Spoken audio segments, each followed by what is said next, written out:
अस्सलाम वालेकुम viewers, welcome to the students platform. आज हम पेज 513 लेसन 3 को डिस्कस करेंगे, फॉरेंसिक साइकोलॉजी एंड पुलिस।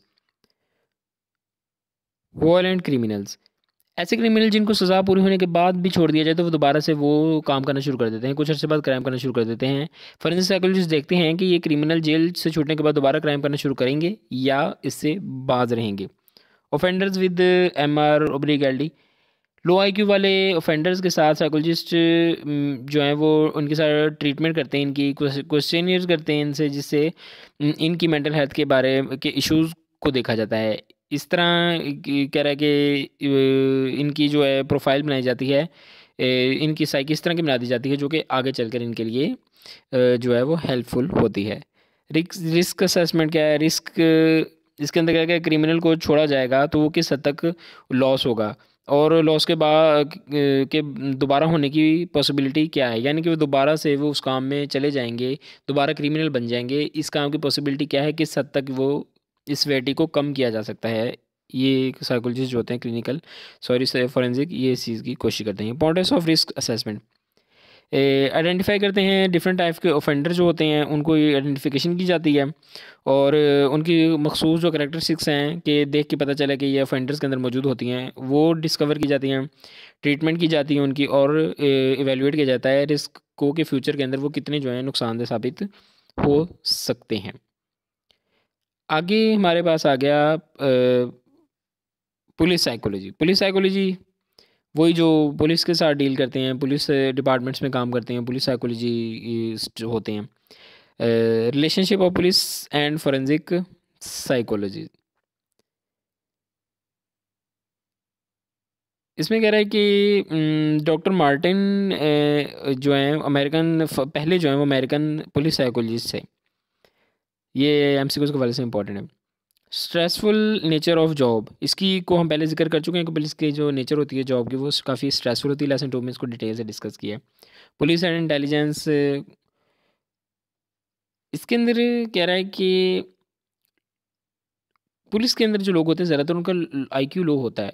1922 में लॉविस ने देखा कि जितने भी लोग पुलिस के सिलेक्शन के लिए आए हैं, इनका IQ 100 से कम था, सिर्फ 3 का जो है 100 से ज़्यादा था। ये यहाँ पे वो जिक्र किया हुआ है। कोई और एक और टेस्ट भी किया था 1922 में।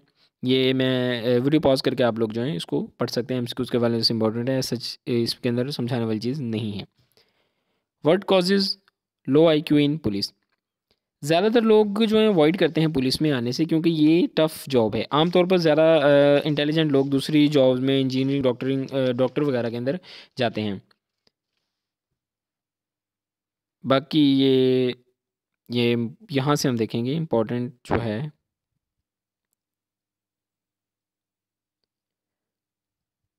US पुलिस जो है वो 2030 में जो है वो देखा गया था, ये एक सर्वे किया गया था। आप MCQs के वाले से इन पॉइंट्स को जो है देख लीजिएगा एक दफ़ा। Major aspects of personality assessment, screening in, screening out.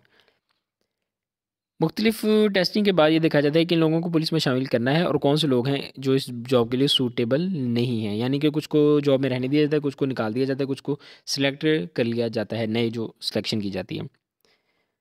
Screening इन जो है वो रखना और स्क्रीनिंग आउट जॉब से निकालना। इन इसके लिए जो फ्रीक्वेंट टेस्ट होते हैं वो MMPI और IPI है। MMPI के बारे में भी आप लोग अच्छे तरीके से जानते हैं और IPI के बारे में भी अच्छे तरीके से पढ़ा है। MMPI एक स्टैंडर्डाइज क्वेश्चनेयर है जो कि यूनिवर्सिटी ऑफ मिनेसोटा में 1940 में डेवलप किया गया था और पर्सनैलिटी साइकोलॉजी की मुतलिक जो है इसके अंदर जो इंसान की जो पर्सनैलिटी है क्लिनिकल साइकोलॉजी के अंदर यूज़ होता है, पर्सनैलिटी को जज किया जाता है इंसान की। Almost 70% police psychologist are administering this test to identify the pathological personalities. इसके अंदर 5, 6, 7 जो आइटम्स होते हैं और 6 वैलिडिटी स्केल्स होते हैं, 10 द बेसिक क्लिनिकल और पर्सनैलिटी स्केल्स होते हैं इसके अंदर। और इसके अलावा IPI भी है, इनवर्ड पर्सनैलिटी इन्वेंट्री है। 310 जो होते हैं इसके अंदर क्वेश्चंस होते हैं ट्रू फॉल्स की बेस पर। ये था हमारा lesson. I hope I made it clear. मिलते हैं नेक्स्ट लेसन में। टिल देन टेक केयर, अल्लाह हाफिज़।